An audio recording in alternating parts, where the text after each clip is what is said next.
you're a tornado. 'Cause I'm waiting at the storm before I up and go. I see beneath the skies, I never lose hope. Oh, I'm waiting at the storm. I hear the thunder roll, but it's tearing me apart like a tornado.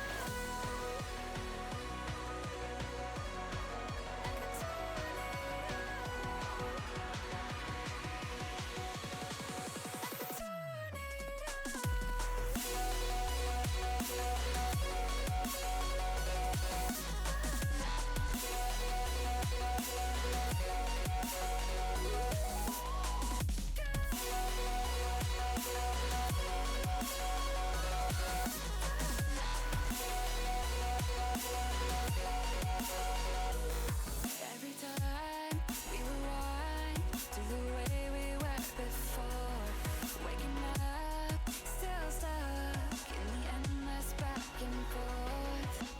Time will tell us just where we go. Always stuck inside your tornado. 'Cause I'm waiting out the storm before I up and go.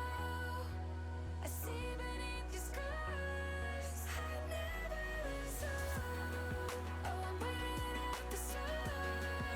I hear the thunder roll, but it's tearing me apart like a tornado. Like a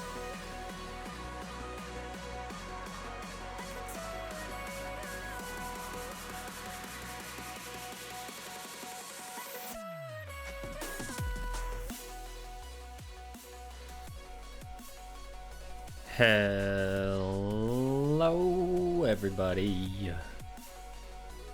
Good morning, good evening, good afternoon. Welcome to the stream. Hope everyone's had a fantastic week. Hope you're having a good Sunday. Or a Monday for some people, but probably Sunday. It's been raining here. Nothing special. It's been very nice outside the last few days, which has been good. Had my first grass cut of the year. Grass is getting kind of tall, so spent, I don't know, 4 or 5 hours outside yesterday.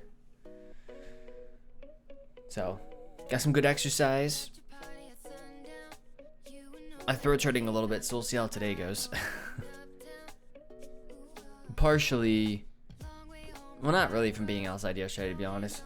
Most of my throat hurting, I think, is from looking around the house today. I went up in the attic today, so probably breathing a little bit of insulation. Not fun, but as when I bought the house, the inspector said, you know, you get used to it. I should probably buy some masks or something at some point if I go up there too often, but I've only been up in the attic like twice in the last year, so anyways, we're gonna be back in the nether doing what we do because it's fun, it's amazing, it's wonderful. It's very relaxing. You know, that's one of the nice things about these streams, is that they're just generally very relaxing. So that's what we'll do today. As per usual, I've got my, well, I actually don't have water on me, but I do have my Diet Coke. My one Diet Coke I get a day. And we'll get going.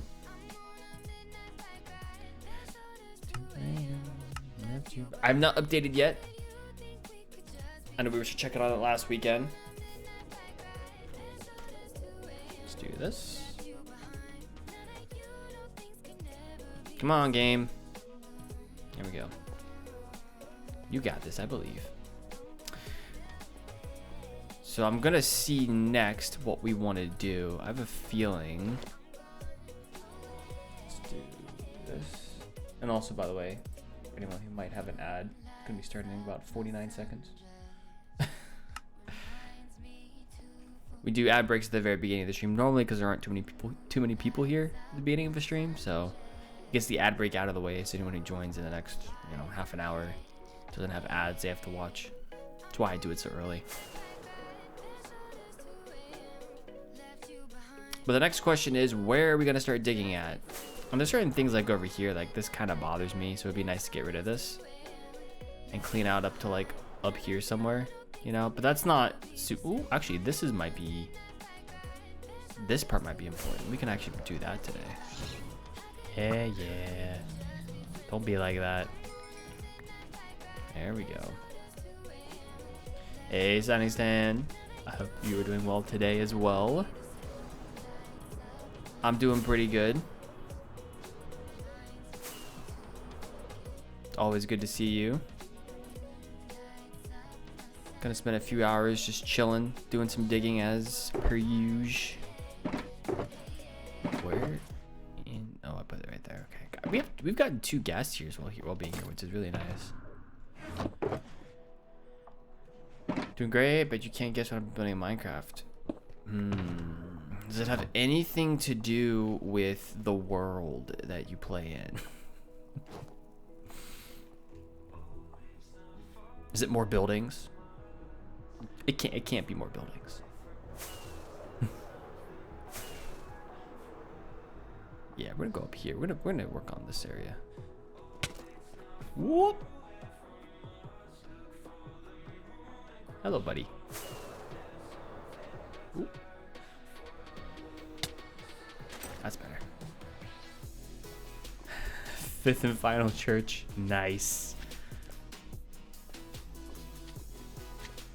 Totally could never have guessed that. It's awesome though.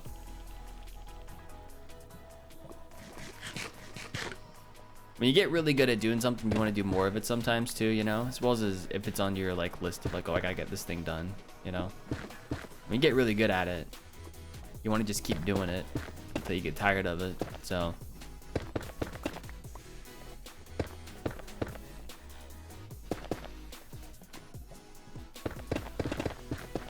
or for me, it's stuff like even if it's kind of boring, kind of like this, if I'm doing something that's like really productive, I don't usually want to stop.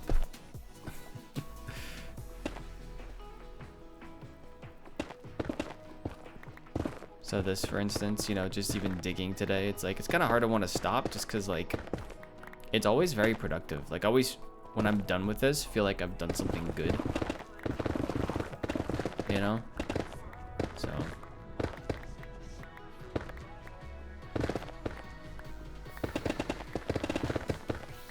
Flatten a bunch of this area out.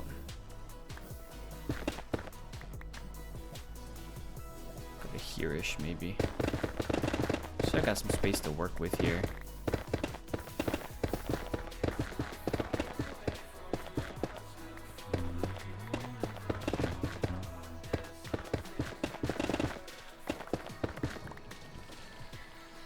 Get a little lava spot there. Like that with mining, especially if I have some entertainment on. Yeah, for sure. Not the same with chopping wood though. I can't wait to finish that, especially when it's acacia. Yeah, I mean, there's certain types of trees. I can definitely see that. Some of my fondest memories though of like watching content is when I would watch, I'd pop on Slin's stream back in the day. And he would just be chopping trees for 2 or 3 hours. I don't know if he enjoyed it as much as I enjoyed watching it, but it was always like pretty therapeutic, I feel like. And he was always talking about some kind of topic. We're having...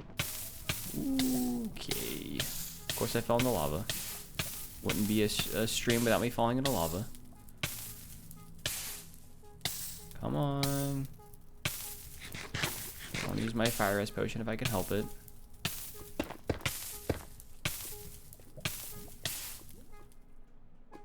There we go. That's your quota for today. Yeah, there we go. Got it out of the way early. But just watching his stream and watching him like not even really watching, right? Because when that happens, it becomes more of like a podcast, but like you're saying, like some kind of entertainment. It's similar to mining, right? Where it's like you have some kind of entertainment on in the background.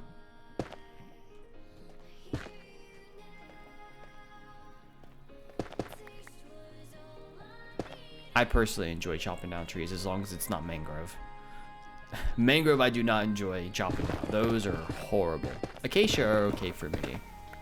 It's the mangrove ones to me that are just the worst. Because you have to pillar up in all kinds of weird ways. At least the acacia trees is like typically just one offshoot. Mangrove, it's just such a weird tree, you know? So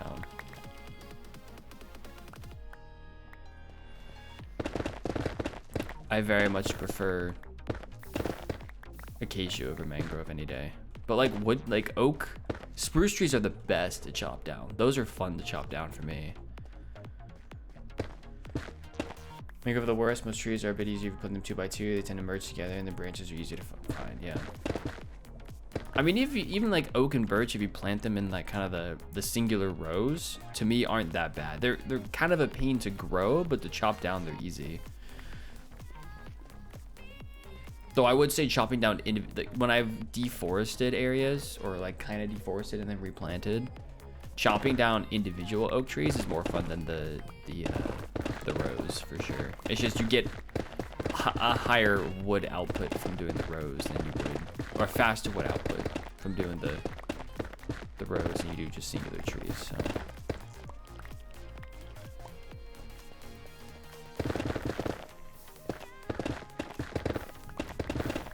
That's why I want to make a tree farm. It's just because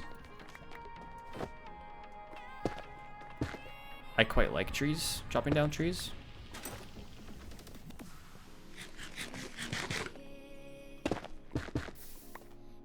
So it gives a dedicated place to get wood, of course, but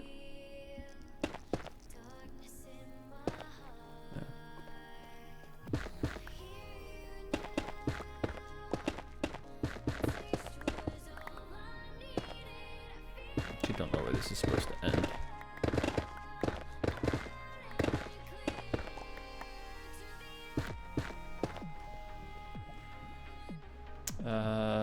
Do that so I can see. Don't like the look of rose, I only do it very temporarily, but fat oak and fat birch don't look too bad in plantations. Fair. If I wasn't avoiding plantations or what, I'd have fat oak, fat birch, fat acacia, fat everything all over the place. Yeah. No, I get that. Whatever works easier for you too, right? And whatever you enjoy more, you know, that's the beauty of the game. As I say again and again, you know. Everyone can play the game however they want. And if you like chopping trees, you like certain configurations of trees, and you want to do it that way, then you can do whatever you want. So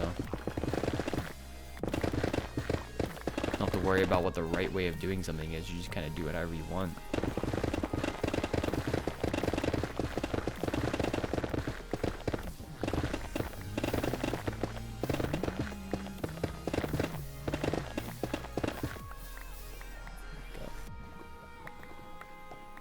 Thinking about it though. Let's see. Let's do this. I'm gonna pause quickly. My desk is a little different now than it used to be, but my desk is kind of a mess. I've been going through some stuff on my desk recently and trying to like, I've had a bunch of like gift cards sitting on my desk for a while, and unfortunately some of them have expired, so I have to shred them. They once they hit their expiration date, they're no longer, like, you can't redeem them. So I was going through those yesterday, and so I've kind of reorganized my desk. But the reason I'm saying that is because what I want to do now is write down our stream track while I'm thinking about it. So today is the 5th of April.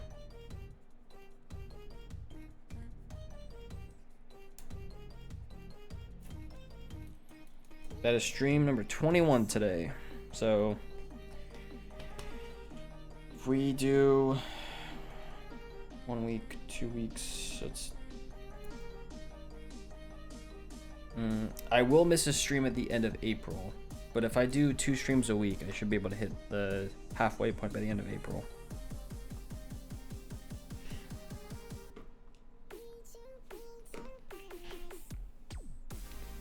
I'm going to a wedding at the end of April, so towards the end of April. It's actually in 3 weeks.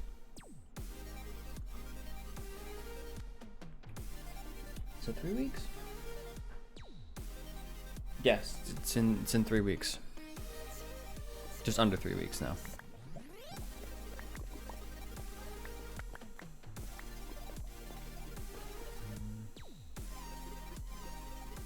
I'll have to do a mangrove plantation there, at least a fake mangrove swamp. I don't have any kind of swamp within 8,000 blocks. Wow. You know, I say that, but like 8,000 blocks isn't actually as far when you have things like when you have proper transportation set up, whether it's elytra or whatever, horses. Even if it's flatter land, 8,000 blocks isn't as bad as I used to think it was, I guess.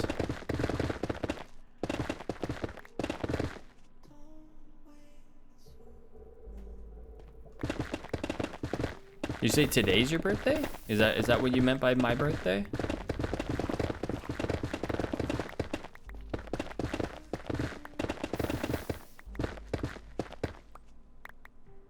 Happy birthday.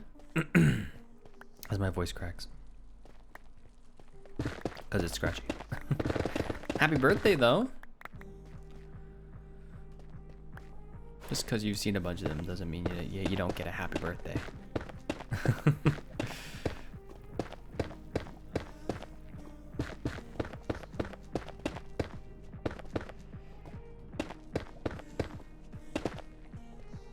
April is a great month to have a birthday.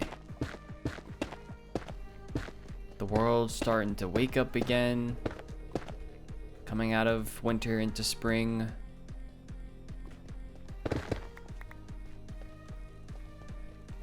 It doesn't, I mean, other than Easter, it doesn't really conflict with many other, like, it doesn't conflict with any major holidays. I wouldn't consider Easter like a major holiday.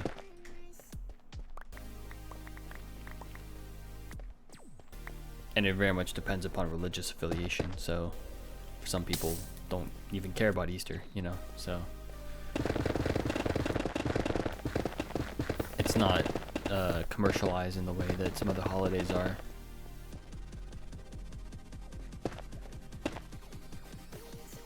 I always think, because like I had friends growing up who were whose birthdays were around like Christmas at the end of the year, and so it wasn't as special to them sometimes because they had Christmas right there too. So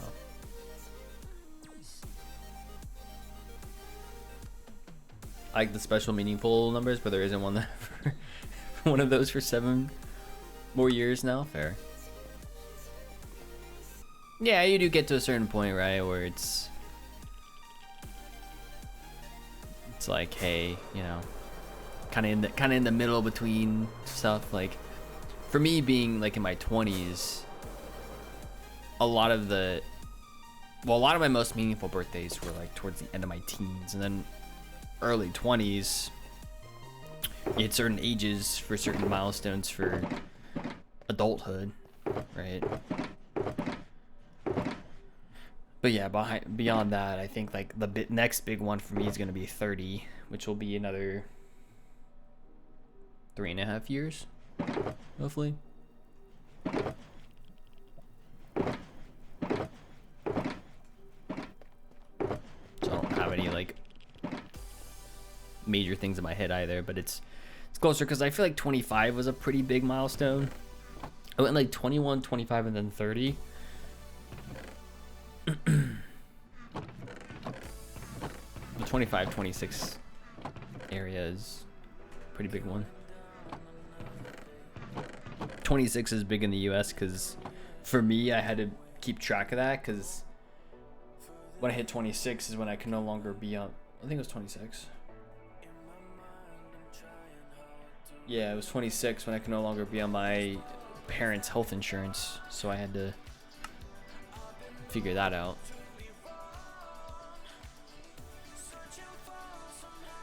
Yeah.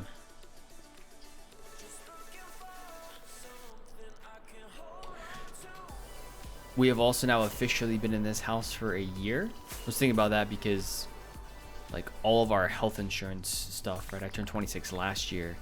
And so like all of our health insurance stuff, because Emma's 6 months older than me, so she kind of hit it first.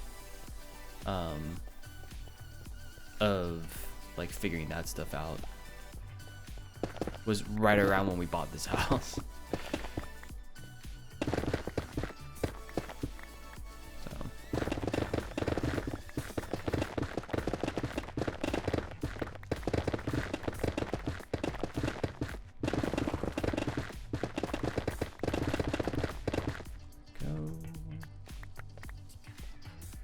I enjoy the chocolate, but I've been on various diets over the past few years. Fair.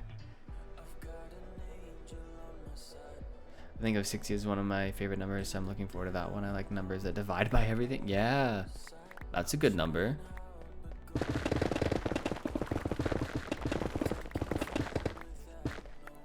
I'm trying to think. At that age, I think the magic number, it's either 62 or 65 in the US. When typical like retirement age is, well, for those who can retire. It's becoming fewer and fewer and fewer, but I forget if it's 62 or 65. 59.5 is another, well, it's not quite like a birthday thing, but hi Jen, how's it going? Sorry, I should say here. Hi here, how's it going? I'm Whitefire, good to meet you.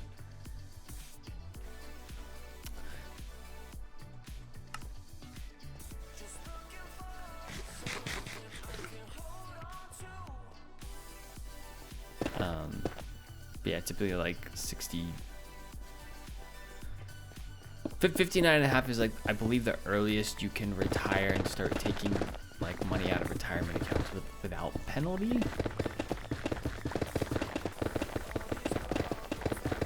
In the US, so.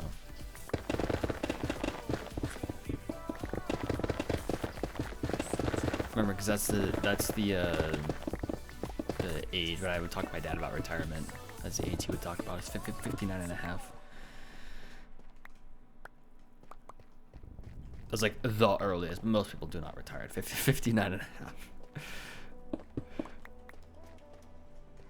So, Zibench kicks in at 67 here, but 60 and 64 are nice numbers. I'm also looking forward to 60 in this nice and round. 64 is a full stack.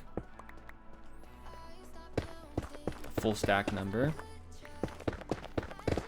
Or that's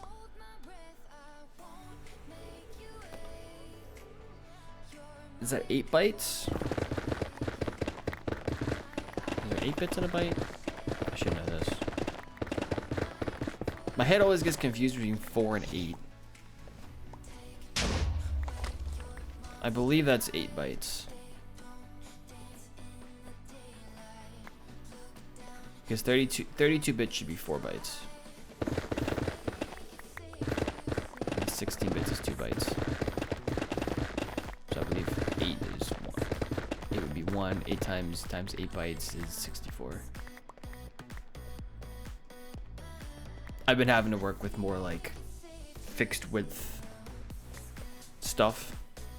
Binary, not quite binary, but just bitwise operations at work. So that's where my brain is already going.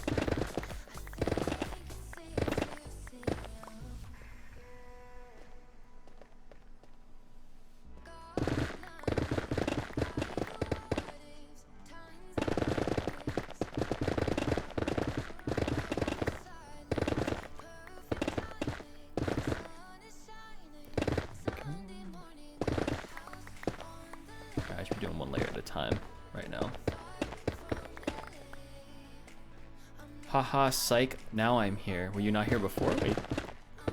Did you say you were here and you weren't here, Jen? Oh my goodness. Unbelievable. 64 is lots of significance. Techno people or 64-bit CPUs. Yep. Lots of computers back in my childhood had 64K RAM, and most 8-bit processors can only address 64K memory altogether. Yeah, that's a fair point.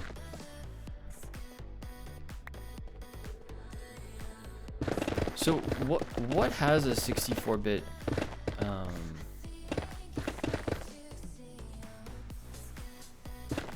processor now? I'm trying to think. my head, I'm getting it mixed up with OS. A lot of operating systems are still based on 32 bits. Though I was having a conversation with someone who's saying that he was thinking that there's some operating systems that are based on 64 bits now. But I guess everything's probably a 64-bit processor now, huh? OS, I think everything's still 30, or most things are still 32. Maybe I'm wrong. You might know more than me. I don't keep up with that. You've got to wash your hands. You've been gardening. Nice. I assume it's nice out. Or it's been nice last few days, Jen. It was raining a little bit earlier for us, so I'm glad I got all my stuff done yesterday.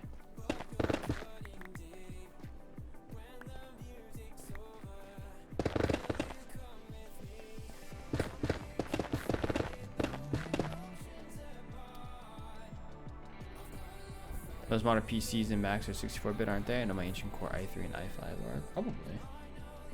64-bit processor, probably.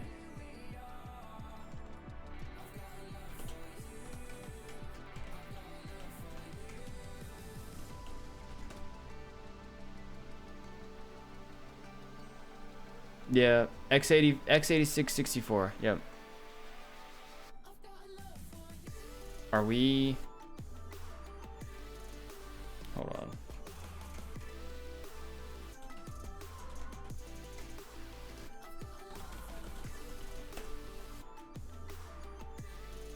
Yeah, 64-bit operating system. You're right. You're correct. It is 64-bit. What was I thinking then? I don't know what I was thinking then.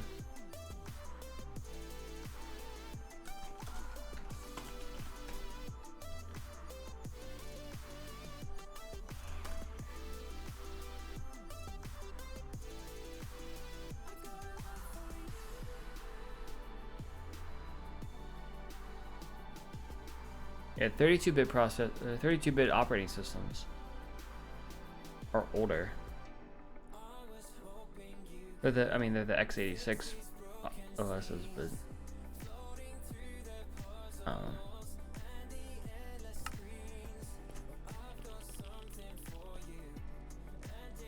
yeah, 64-bit. Yeah, it's a fair point.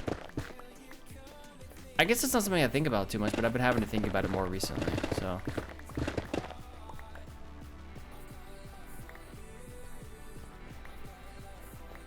Because I've been doing things with the width of integers. Different integer widths. And what the standard width is of a standard integer. It's different based on operating system as well. So. Rained last night, but it's sunny now. 65. Let's go. Let's go.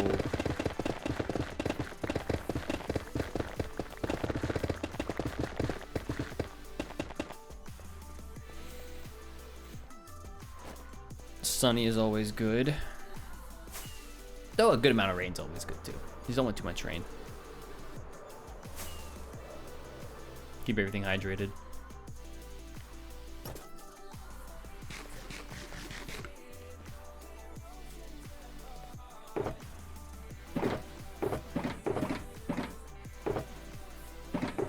Let's see over here. Put this stuff away.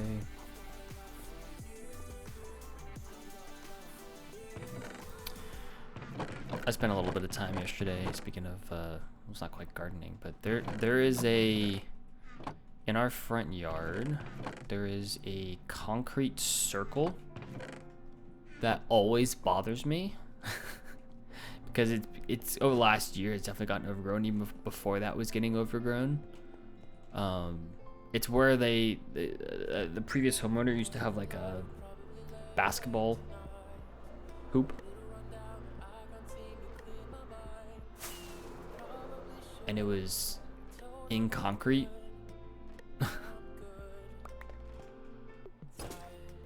So it's where that used to be.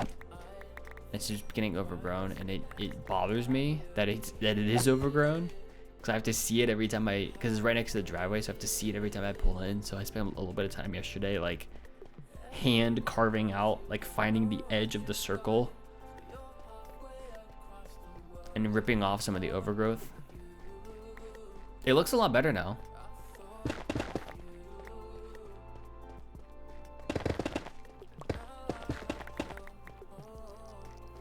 But there's like little things around the house need to get done. Similar to that.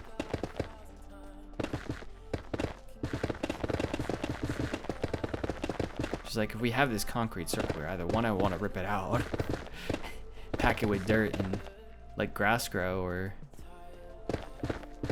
or find the edge of it. So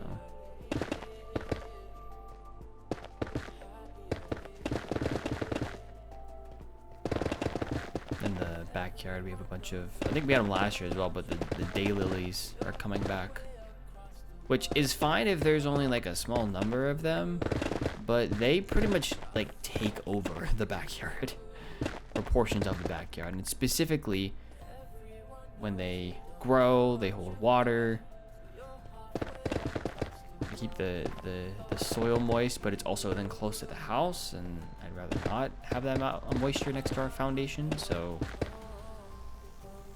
I then in turn like rip them out. And it's especially bad because they're around like our outdoor AC unit, and when they grow, it's like impossible to get back there and service it, and it always makes me nervous. It's like they're cool, but like I don't want this many. So our lilies, lily of the valleys, I believe is what they're called, are starting to grow back though in our front yard, which is nice. I was a little afraid because last year they looked kind of diseased. A little afraid that they weren't going to grow back, but they grew back.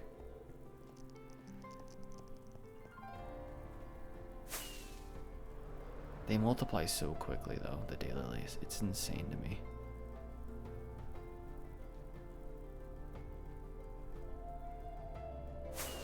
It's actually insane to me. Whoop. Alright, so we get rid of those. Don't really care to be over here. We can go over here probably is our next bet.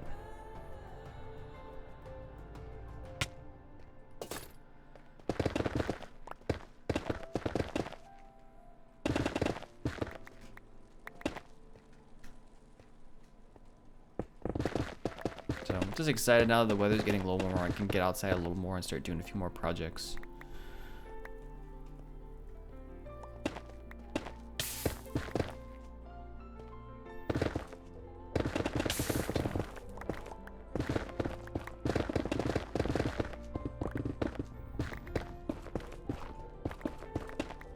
Some of our outside of our house looking better. I mean, it doesn't have to look. There are houses on our street that look really bad, or not particularly great. I guess some of them are. I don't know if any of them are really bad. There is one. There's one house in a cul-de-sac that we can only reach via path, basically. That looks particularly overgrown. I'm a little worried about if someone's living there, how they're doing. There's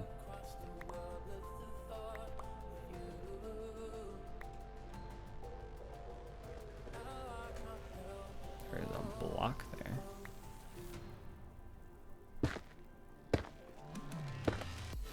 Like the house is overgrown to a point where it's like, I wonder if anyone is actually living there, or if it's abandoned. It's like I don't know how someone would be able to live there. Maybe someone does. I've just never seen a car there.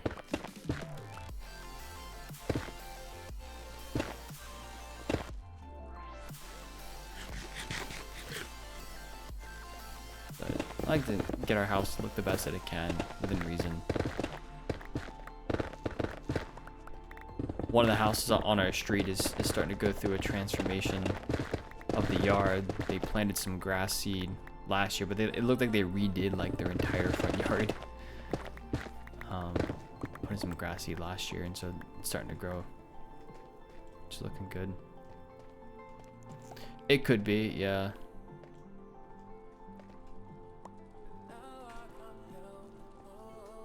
The house that's overgrown. I wonder if anyone's living there just because I've never seen a car there. Or like anything ever go there. So it could be I just missed it, you know? And it's not necessarily that that person is driving or not driving, but I've never seen like a car go up to the house. So to drop off something or anything like that. So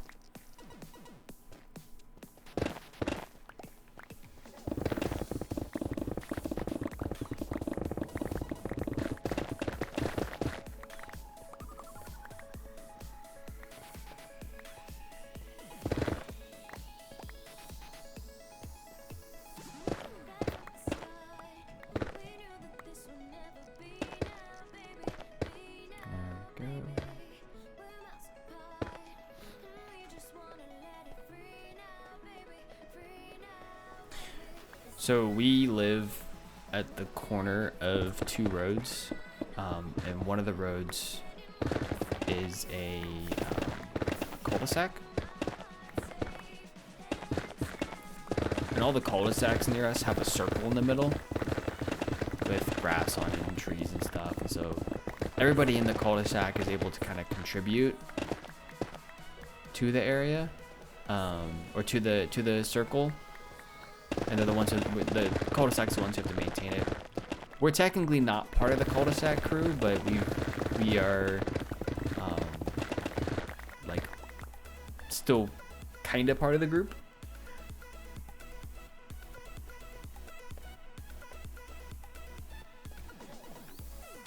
Oh, we get ads now? Ooh. Oh, did the sub run out? I think you were sub before, weren't you?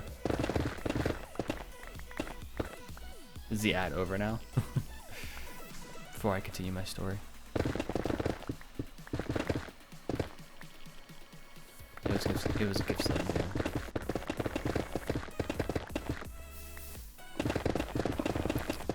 But one of our neighbors down the cul-de-sac has been looking for. They reset the entire like inner circle because apparently it used to look really bad. Be completely overgrown, so they reset it with grass. They planted like 3 new trees, got rid of everything else that was there. So the trees have been growing over time. Let's see, I think I want to go this way. So this past week, a lot of the kids were off from school because it was spring break. And this person like works in the school district as well, so she had enough time to. I guess she's been looking for like a bench or something to put there, and so she was working on the circle this week. And I was peering out of our house, looking down to the cul-de-sac, like, ooh, what's going on over here? Snooping a little bit. It's not really snooping though, but it kind of is. So it's getting that time of year, people are starting to get outside and do things, and things are looking better. I'm looking at my place, the row house with Colony concrete yard, so it doesn't get overgrown. There.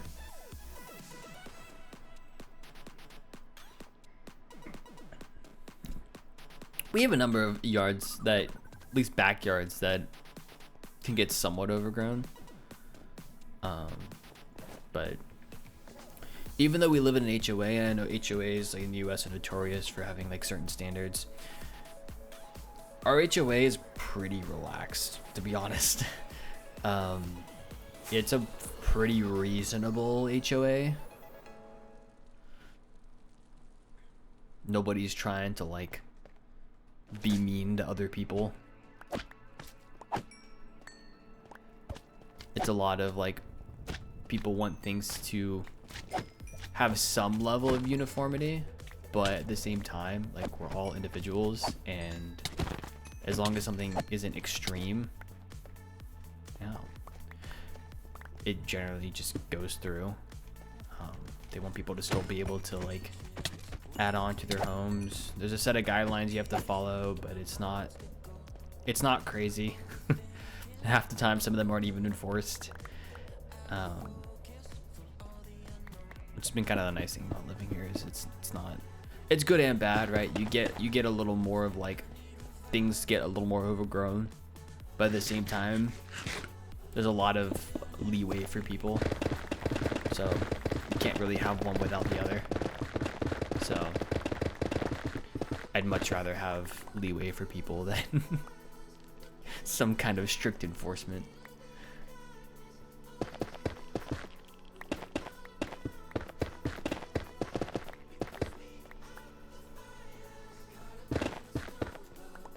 Especially when it's their house. It's not my house.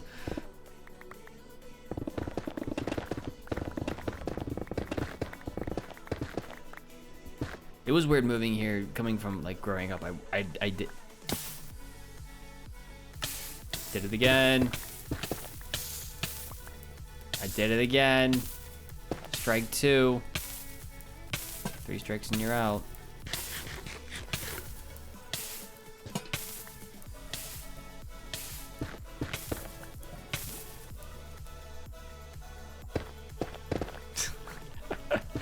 I am over the quota, yes I am. Let's do that. Is there more over here? There's 1 lava pocket right there, 2 lava pocket.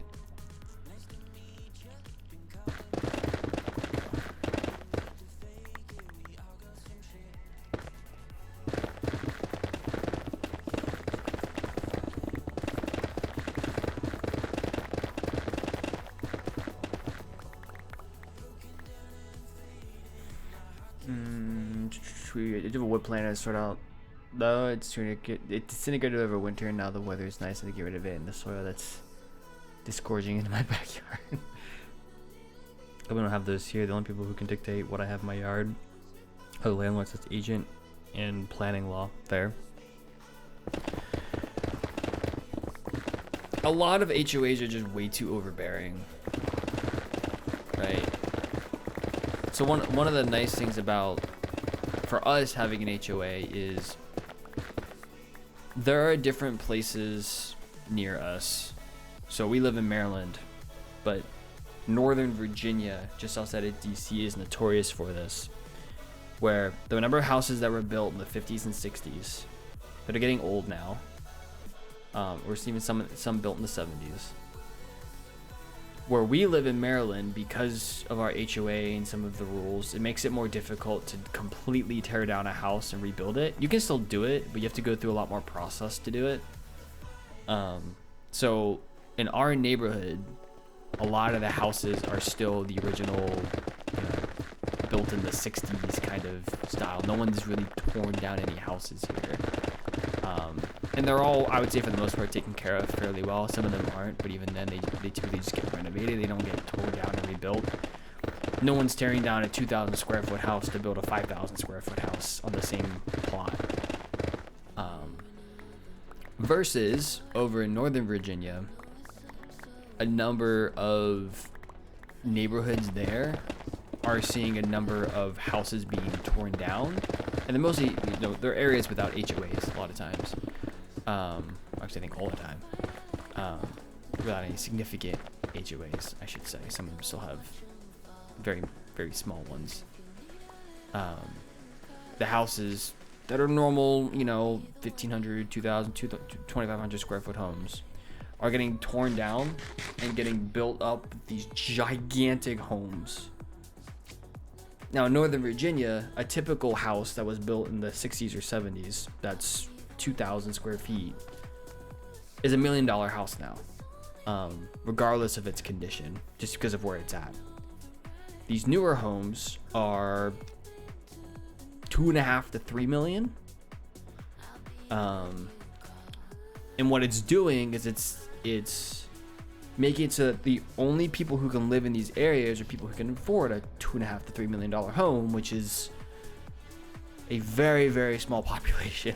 That's a very expensive home. So it's pricing people out of neighborhoods that they either grew up in or otherwise would want to live in.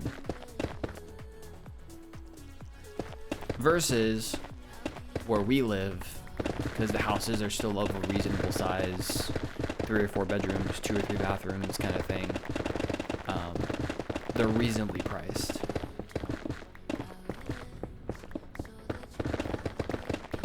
There's still, you know, like, not cheap homes, but they're not in the millions. Even some of the newer homes here aren't in the millions, actually.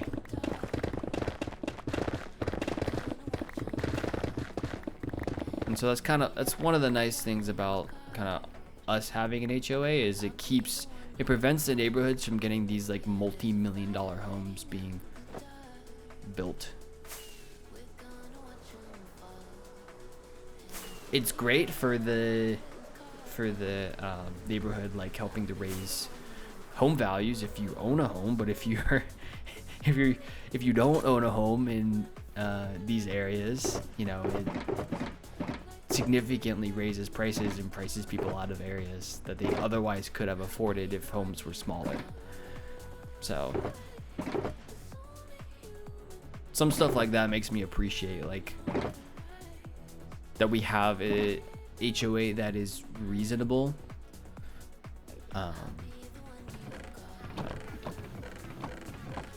There's pros and cons to it, of course, because in order to get a fence in our backyard, for instance, we have to go through a committee in order to get a fence approved, which is more process and does suck.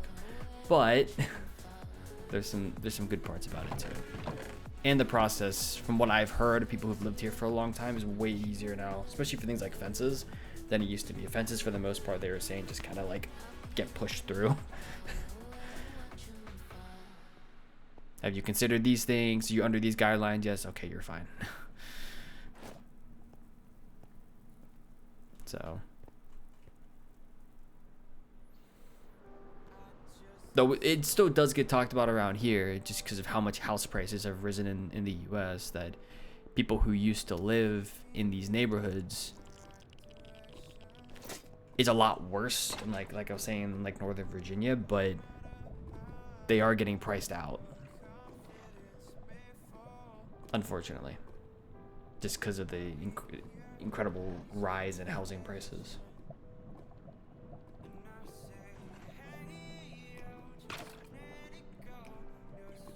Yeah, basalt deltas are always fun for lava pits. Playing alone only cares if you build something more than 6 feet tall, like a shed or permanent play equipment. Fair. I think all the houses in my area are from about 1900, the exceptions being where the Germans demolished some of the houses in World War II.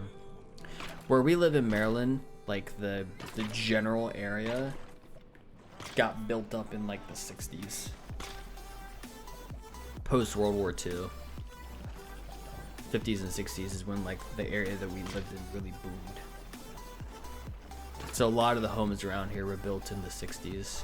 Hey Zach, how's it going? Welcome in. How you doing today?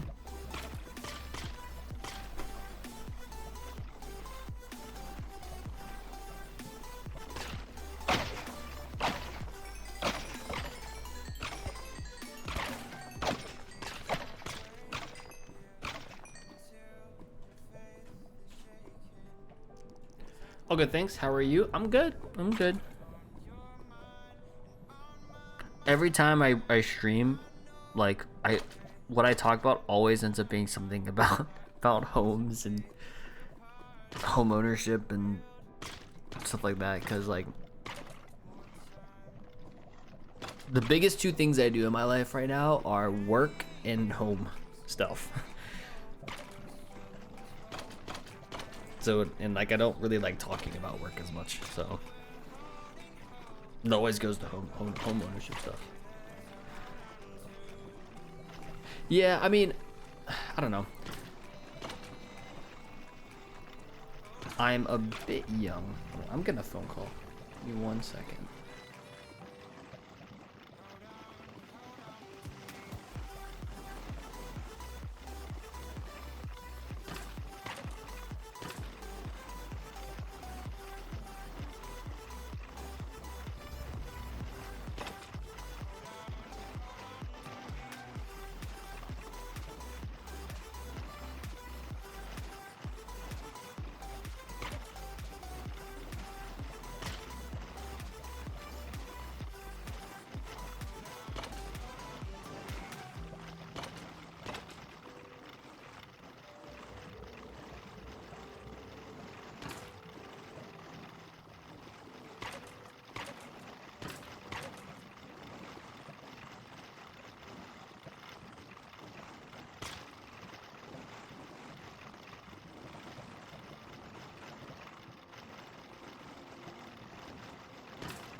All right, I'm back. Sorry about that.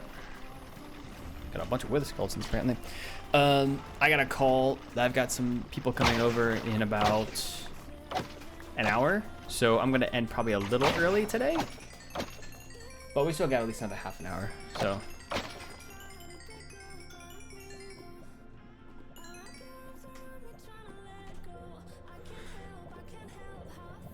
So, I'm not going anywhere in the next like 5 minutes. But we will end a little early today. Instead of going late. Not about over there, but over here, the 1960s built houses that lacked charm but were reasonably spacious. It's only since 1980s that they started building shoe boxes everywhere. The homes that are built here in the 60s, I would say are very reasonable homes. Anywhere from like, especially in our area, anywhere from 2,000 to 3,000 square feet, depending upon if they have 3 levels or 2 levels. So our home in particular is about 2,100 square feet. 4 bed, 3 bath, 2,100 square feet, which is a very reasonable home versus a lot of the homes being built now are, you know, 4,000 or 5,000 square feet, including a basement. Which are like, I grew up in an almost 4,000 square foot home. It's great. I lived out in the middle of nowhere, but so it was nice having a bigger house because of that. You weren't going very many places. So it's great, but it's a lot more room than you need for most people, unless you have like a giant family. Like if you have like 5 kids, sure, a 4,000 square foot home makes sense, but for, you know, for most families, you know, the size house we have is fine.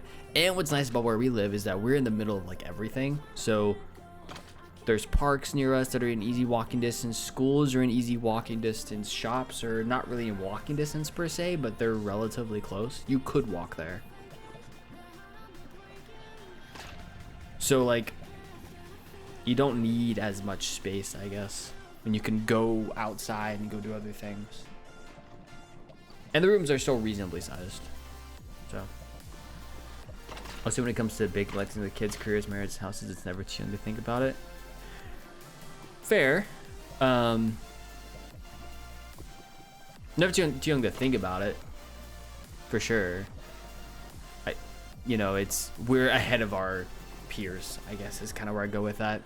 And we're definitely very young compared to a lot of people who live in our area. So it still is a little weird. Like there's definitely a learning curve for some of this because we are so young and there's a lot of things I just haven't done yet. Have to have an awareness of where you would like to end up in order to be on the right path. True. Probably. Yeah. Probably about half an hour to 45 minutes. Wait, Jen, do you have is that a Stenos emote? Whoa. It is. Beautiful, I love it. Hey. That's another Stenos emote. Hey. Love it.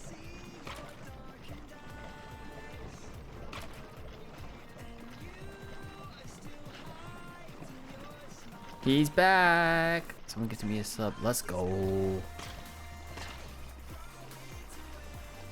Yeah, that's nice. Do we own or rent? We own our home. We bought this house about a year ago.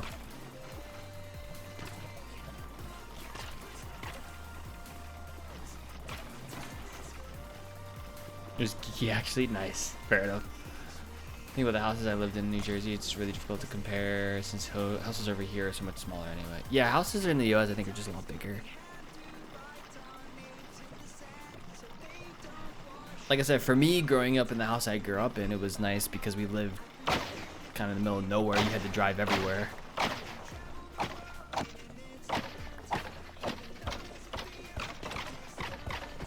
So having like the extra space, we had more outside space though as well, which also helped. My parents live on about 2 acres that they bought in the early 2000s. half of it's just woods though. So it was really nice. Like the nice part about that as a kid is like, yeah, I couldn't walk the parks and stuff, but I had my own park. My own park. It was called the Acre of Woods on our property. My brother and I would go back there and like dig holes. We had these little shovels we would dig holes with. We were trying to dig like, I remember as a kid thinking like we were gonna dig all the way through like the earth. I always had this idea in as a kid of having like this underground bunker base with like a network of tunnels. I feel like some of that stuff, I mean, it kind of makes a lot of sense, right? Like I like digging as a kid. I like digging in Minecraft. But I think I should have seen it. I should like be able to reflect on it. Like, yeah, what I did as a kid directly reflects to how I play this game. So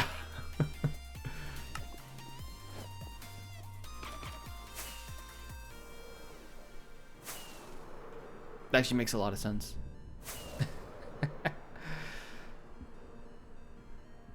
Also, I will always use someone else's emote over mine if I have one that suits. Yeah, that's totally fair.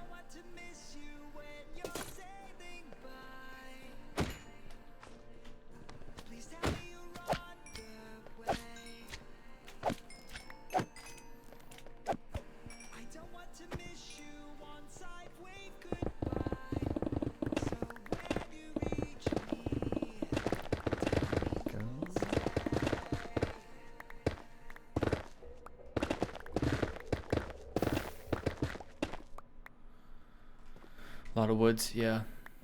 It was nice as a kid. Like, I don't think I really thought about it much as a kid, because you're a kid, you don't think about those things as much. But like, it was nice as a kid having that much space. We also had a really big front yard, because even the acre that they did clear out, they had to set the house back quite a bit because the front yard was their drain field basically. And so to ensure that there was no water up against like draining towards the house, they had to set the house further back. So it was nice having a big front yard. I think I've told people like the house we live in now, I think the entire amount of land we own now would probably be about the size of the front yard that I had growing up. Actually, it might even be smaller.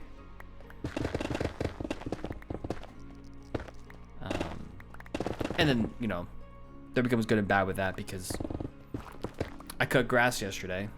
It took me like an hour and a half to cut the entire lot, plus another half an hour to an hour to do some weed whacking and, you know, use the leaf blower to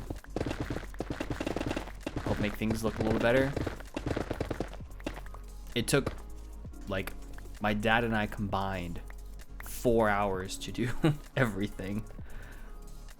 Every single time we would cut the grass, so it was a lot to maintain when you have that much area that you have to maintain. You know, the woods are nice because you don't really have to maintain that. It's just woods. It took me a while to get used to having to like not having a place to throw sticks and just random stuff, like organic stuff. Like if there were like plants we wanted to get rid of, now I would have to like put them in our yard waste pickup or take them somewhere. Take them somewhere.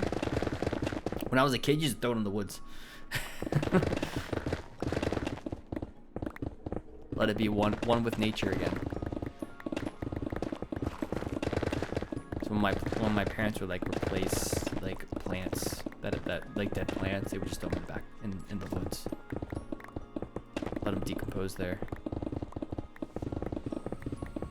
Or like leaves. We didn't have to bag leaves. Leaves just went into the woods. Everything just went into the woods because there was so much woods.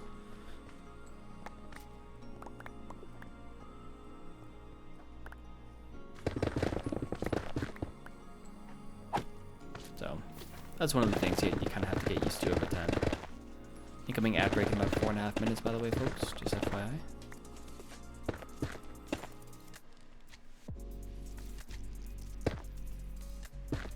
I'm definitely getting used to it now, though. it's taken a year for me to really like really get used to it. So, but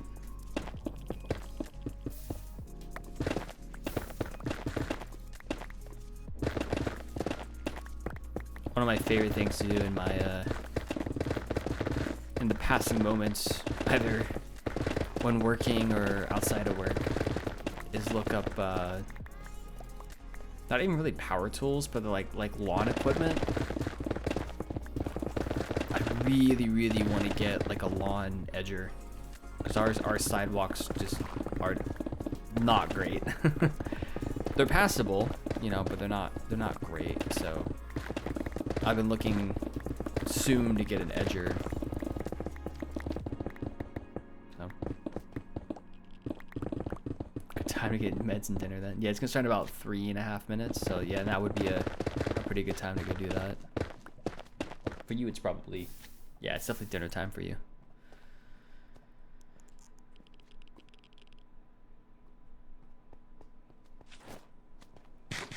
Said having the woods as a child was great, but I bet you had no enemies as a child. No one chooses to be an enemy with someone who owns a woods big enough to hide a body. Well, I have no enemies now because I have a partner who is very good at hiding, or very willing to hide bodies. So, if I don't have a woods now, but I have an Emma. So, but no, as a kid, I think it was more, I just like, I've learned this about myself over the years, intentionally or not. I think I just have a personality that people just don't conflict with as much.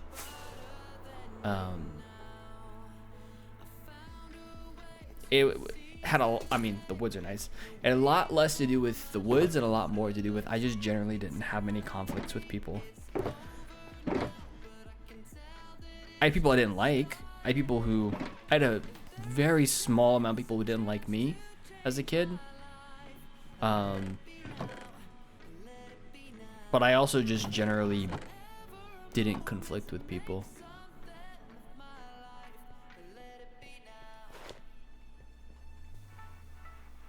So there was no bodies I needed to hide.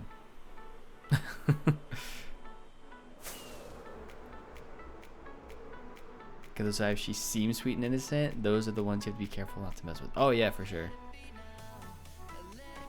I forget who I was joking with. Or it might have been someone at work, but it was like, yeah, it was someone at work. It was like, if I never show up, if I just like stop working one day, you'll know what happened. It's okay. You'll know what happened.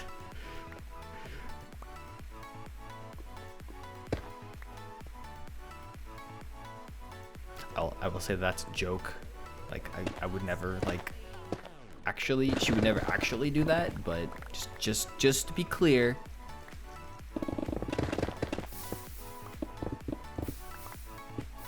So people aren't worried about my safety.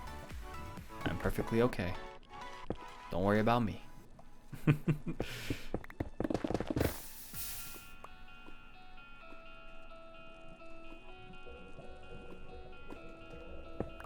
You didn't conflict with people as a child, so what changed? I mean, I still generally don't have very many conflicts with people. Yeah, I don't know, that's very true, Zach. That's very true. I definitely would deserve it. Absolutely.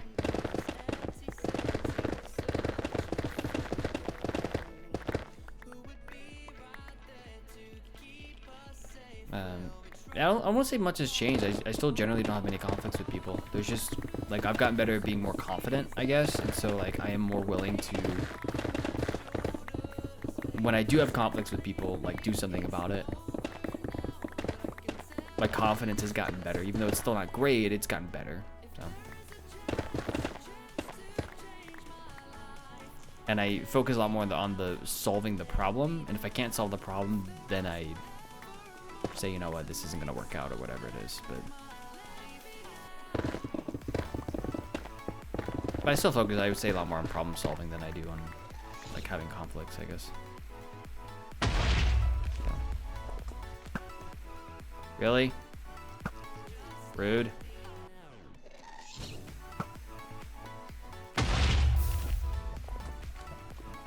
I would say the confidence shortage is my thing, but I don't want to. I don't want to cause conflict. Yeah, I get that.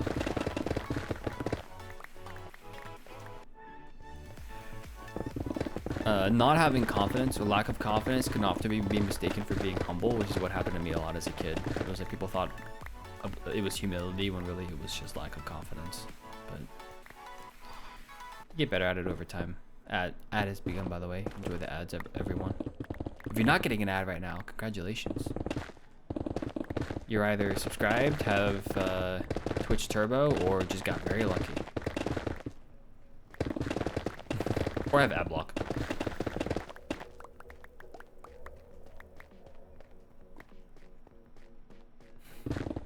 I was never cool. I'm still not cool.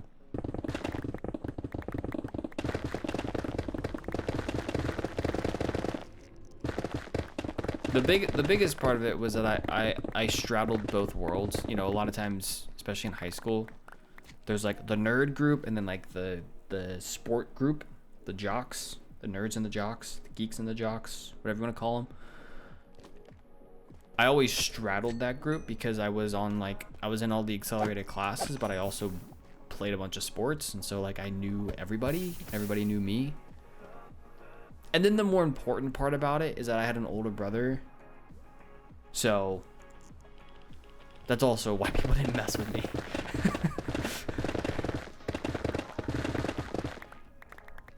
An older brother who's bigger and stronger than me. Bigger and stronger than most people. So that helps a lot.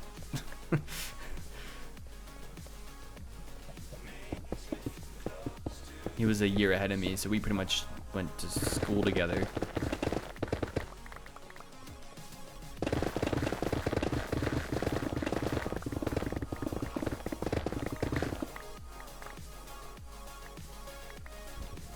It was always a weird case where I was like, I was never on the in crowd of anything, but I was also never on like the complete outskirts.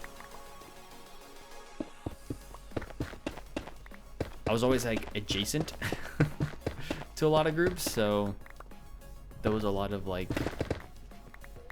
I think just kind of like mutual respect that way. Like, okay, I'm not gonna mess with you, kind of thing. Too cool for the weirdos, too weird for the cool kids. Pretty much exactly it. I would get made fun of by the cool kids for being smart, and I would get made fun of by the nerds for being too cool. So it was just like, I say quote unquote cool. I was never cool. I was always more of a nerd than cool, but I always had enough of like respect from the cool kids to not be made fun of as much. Cause I say made fun of, like there was never bullying or anything like that.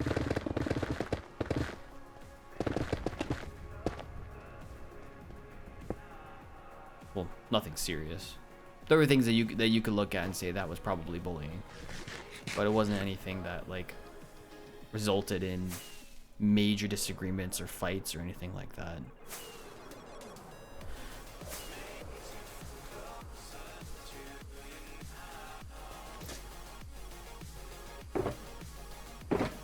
But there are definitely things that I did not like being told as a kid. Things people would say that I didn't like, or were hurtful to some degree. But I think the number one thing, and I think most people wouldn't consider it to be like a bad thing, but I very much did at the time, and I hated it. When I was in elementary school, the word that was thrown around, and then people started using it because they knew I didn't like it, is they like, I was one of the smarter kids in the class.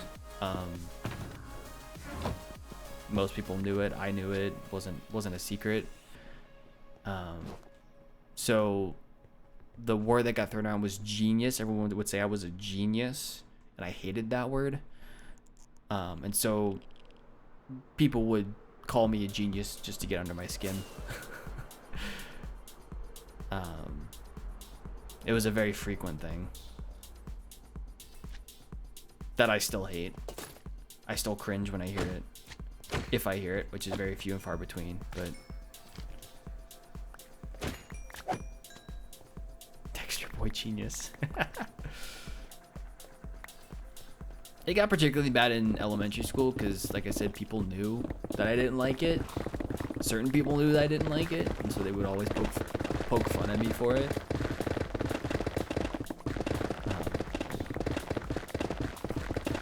It didn't really move past elementary school. Once I got to middle school, people just kind of moved on. So.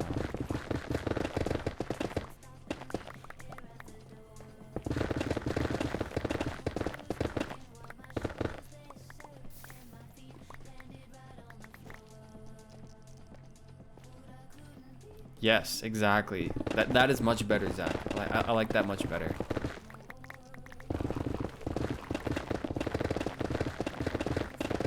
I think my argument as a kid was also kind of like the factual, what I believe to be the factual understanding of what a genius is.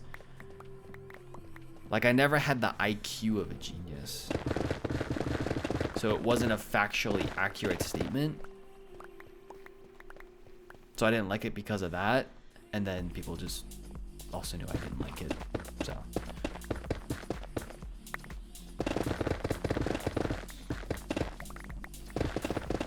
And I've thought about it a lot as I got older, right? Like, okay, what was it specifically that I didn't like? Because if someone calls you a genius, that's supposed to be a compliment, right? If someone's not doing it because they know you don't like it, you know, it's a compliment. Like, oh, this person's really smart, right? Some of it was the factual side of things. But I think more importantly than that, when you start putting labels on people like that, you're highlighting that they're different from most people, and so it can ostracize people, right? And so, like, the older I got, the more I'm like, I think that's really what it was and why it got under my skin so much. Is like, it highlighted this difference, and then people kept harping on this difference, and you see it everywhere, right? Like, it's not just me. Like, you don't want to be that person that sticks out like a sore thumb and then gets made fun of for it, even if it's lighthearted, because it puts you on the outside, right? So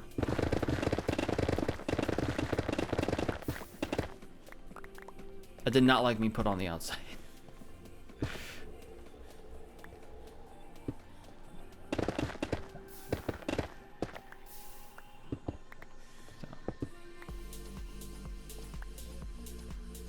It's one of those times. I won't call you handsome.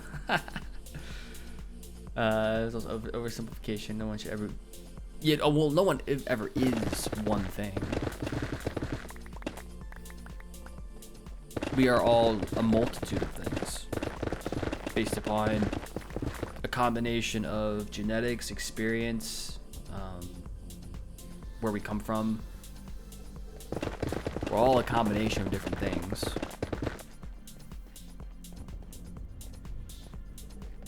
So no one is ever just one thing. But that one thing might be a part of. And when you start putting labels on people, then, you know, your identity becomes that one thing. Or other people make your identity that one thing, you know. And either you internalize it or they internalize it, and, you know. We are all a multitude of things. So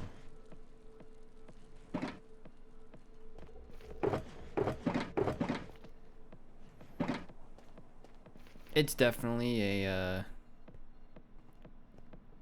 part of growing up, though. Recognizing that and understanding that, and some of that stuff I think also helped me kind of be able to brush things off a little easier. Kind of just have to learn how to cope with it. At least that's what I did. Whether or not it was the right thing to do or not, I don't know, but I just kind of learned how to cope with it until it went away.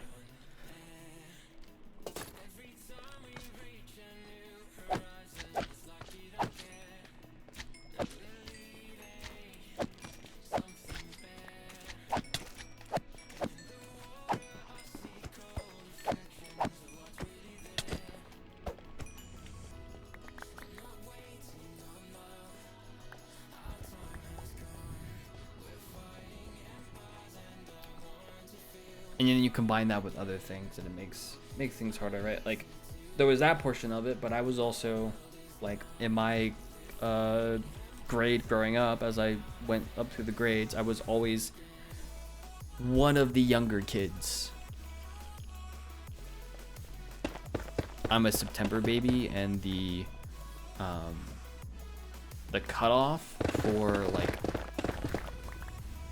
getting into kindergarten was like October 1st, I believe.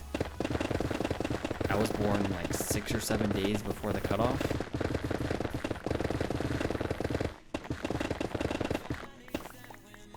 So I was in the grade that I was supposed to be in based off of that cutoff, but one of the things that was discussed when I was a kid was like, between my parents and my pediatrician when I was a kid, was should I be held back before I started kindergarten?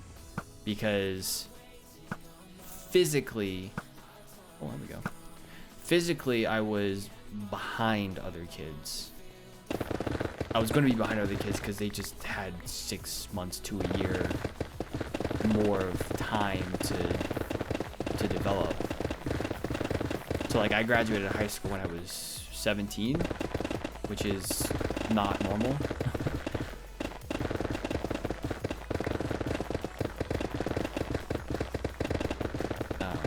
So that plays a factor in it too. It's like, all right, well, I'm already one of the younger ones here, and I'm already a little physically behind other kids. Oh, and by the way, you have this other thing that makes you stand out. And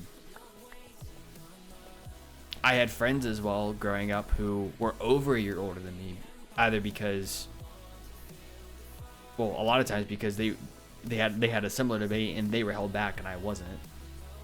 So like I had a friend who was born in August who was over a year older than me, but we were in the same grade.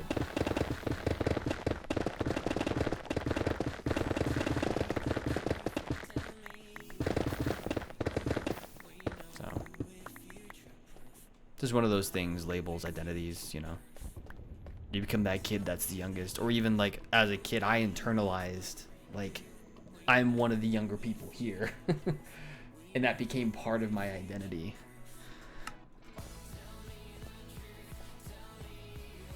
It got brought up multiple times as well, which I think hurt it.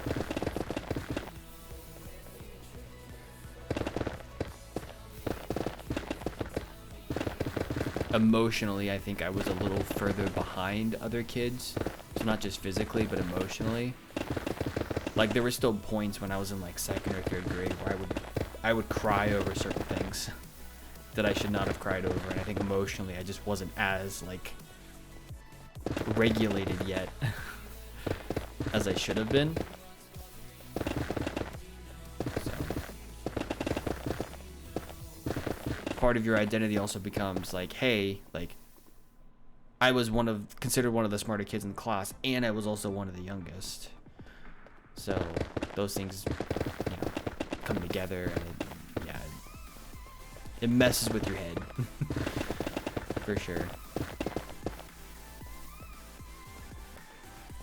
UK, it's September 1st. Seems to be almost a year apart and still in the same school year. It does cause some anomalies, yeah. Especially earlier on. I mean, once you start getting older, right? And I think still when you're a teenager it matters somewhat, but as adults, I've never had it be an issue. Like, once you kind of become an adult, it's a little different when you're like a late teenager and you're considered an adult. But once you get to be like 20s, and then I'd say 20s in general. Once you're early 20s, difference, like a lot of early 20s relate to a lot of later 20s. There's still certain circumstances where the age difference does matter, but for the most part, like I work with people who are.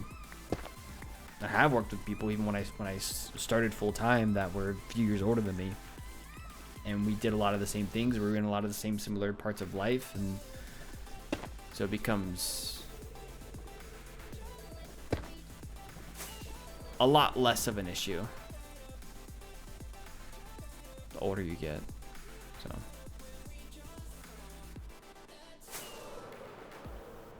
get rid of this up here.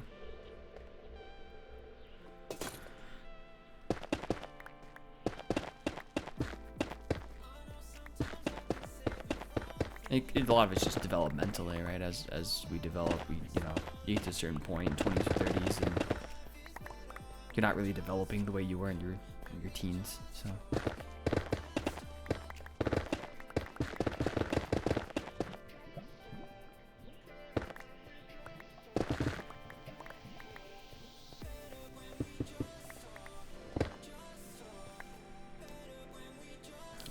With each year in school, there are differences reduced and become less correlated. However, there can be less impact from those early years that follow people throughout their lives. Yeah, for sure. For sure.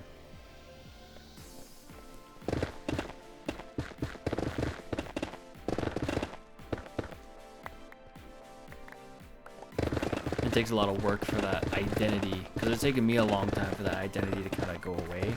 I think about it. I think back like retrospectively now about those times, and I can like talk about it a lot better, and I can like speak about mindsets and whatnot, but it's not like an identity anymore. It's interesting to look back on, sometimes there's cool stories out of it, but my identity has shifted, it's changed over the years to become different things.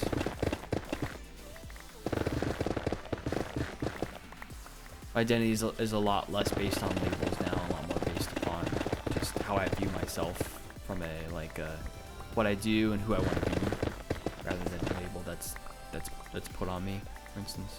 I think a lot of us as we get older and it becomes even worse when you're a kid, when you're one of the younger ones, when you're considered one of the smartest, but then you're also considered one of the most mature. I don't know how that works. It doesn't make sense to me now, but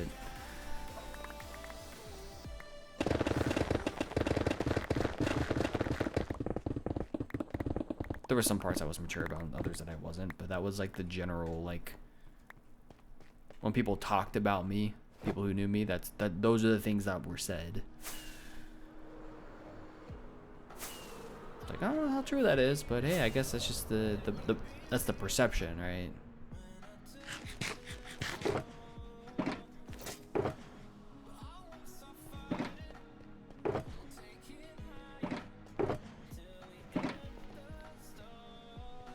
Now that I'm older, I can look back on it and talk about it and think about it more intellectually than personally, I guess. Very deep conversation for a Minecraft stream.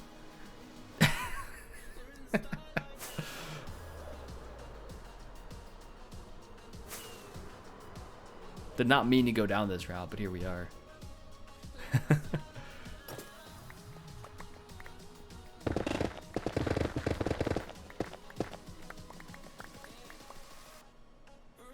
Oh, definitely not your fault, Zach. I think my brain just like goes down these routes more often now. It's almost like an intellectual exercise. Which is interesting. Maybe it's good, maybe it's not, I don't know, but it's definitely interesting.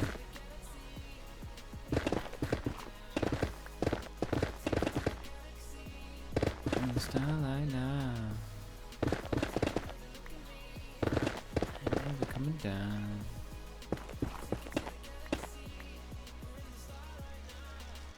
I like having intellectual conversations. That is 100% genetics, though. That's not. It's kind of genetics, kind of learned behavior. When I was a kid, we had a lot of intellectual conversations. My brother is very intellectual, historically. So, and what I mean by that is like he thinks about these like grander topics, and likes to talk about them. So like we had a lot of these conversations when I was a kid, like meaning of life level of conversations. Which are good and bad. Sometimes it's like, oh, can we just talk about something normal? But it can also be a good thought experiment. Get your brain moving. So.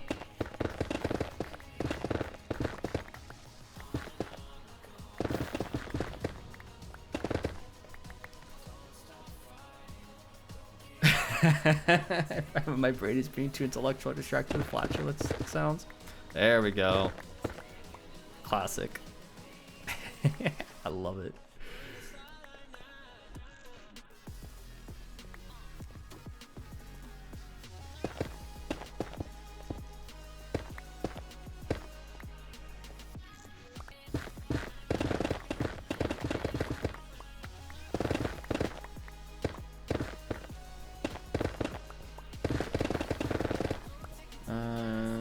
Very intellectual conversation home growing up. Part of that is down to how my parents were, and also have siblings that were 11, 17, 19 years older. Yeah, yep. That makes a lot of sense. Especially if you have older siblings. My family, I think in general, is just very, like, can be very intellectual. So, like, beyond just my brother, though he spurred a lot of it.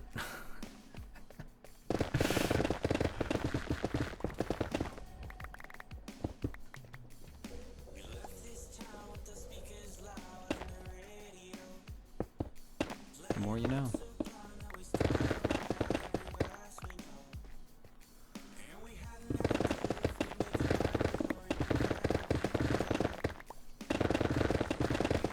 I think part of it as well is that like my parents brought us into conversations, like more advanced, like adult conversations, earlier than I think most people did.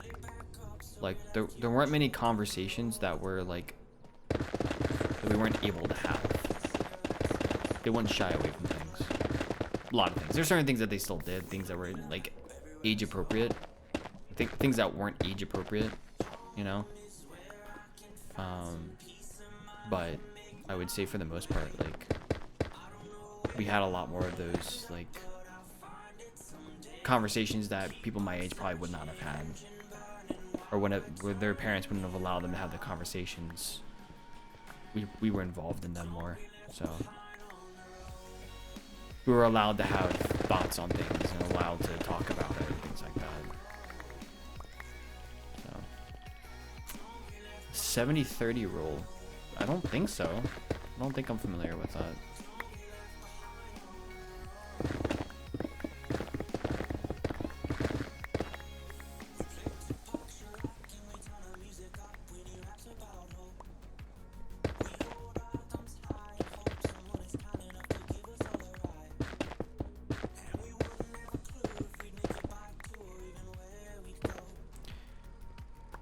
Not healthy to forbid conversation. You have something that you might say we can go deeper later. Yeah, or probably you're talk about something in a certain way when a kid's at a certain age, but as you get older, you can talk about it at a more adult level. Different levels of answers based upon what's age appropriate.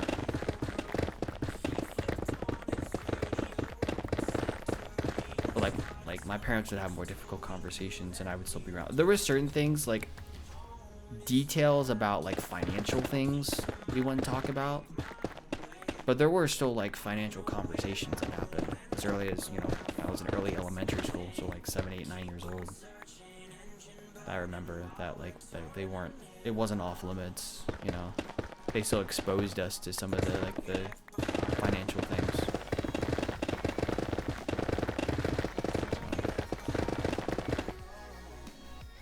we're gonna dismiss that.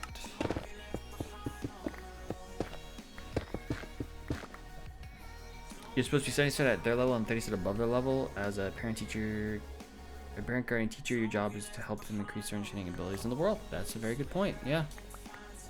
Give them some room for growth. Help them learn. Yeah. If it's too much above their level, you know, they're gonna get confused. But if it's only at their level, they're not gonna grow. Yeah, that's totally fair. 70% makes them feel included, 30% gives them something to aspire to, and you can normally follow somebody that's 70% of your level and a little above. That's how you grow and learn. Yeah, that makes total sense, actually. I love that. That's great. I wonder if my mom's a teacher, so I wonder if she knew anything about that.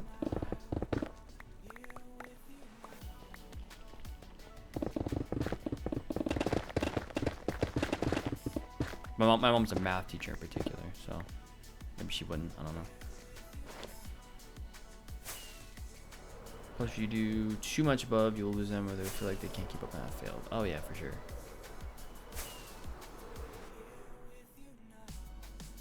That's how I feel about just like adult things in general as well. So I need to grow in my understanding, but I also need to like be able to accomplish something.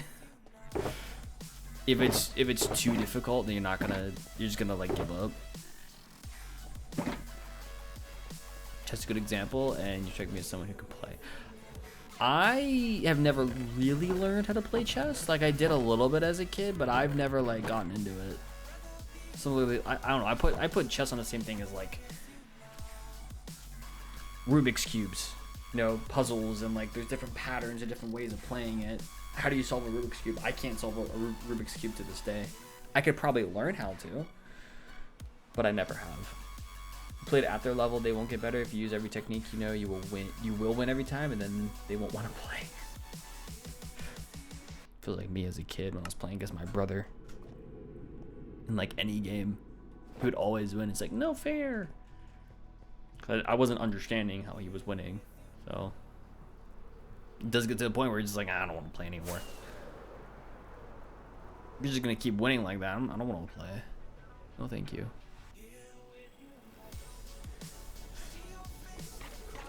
All right, well, unfortunately, it is getting to that time. We're about an hour and a half into the stream. I've got to end a little early. So we'll sit here and do this. But I really appreciate you being here. Sorry I had to end a little bit early. At the same time, it is always nice to be able to get on an hour and a half easily and be able to do some things. You're leaving Twitch too. You know what I need to start doing? I'm really bad at being at people's Twitch streams. And I have the app on my phone. What I should start doing is enabling notifications, because I like cannot keep track of when people go live to save my life. My brain will just be like, oh, this person goes live at this time, but if I don't get a notification, it's almost like they didn't go live at all. So as you're speaking of that, I'm thinking now I should probably start turning on notifications for Twitch on my phone in particular, for specific people, yourself included, who I would like to be at their streams and I just forget. Anyways, that's gonna do it for today. I will be back. Well, many of you just come to the weekend streams. I should be live Wednesday this time around. So I appreciate y'all being here. Appreciate the things. I put the links down in the chat. If you are new around here, I mean, most of you have been around, but if you are new around here, feel free to check those out. I will certainly do so, Zach. I most certainly do. And Signing Stan, of course. Thanks for being here. I really appreciate it.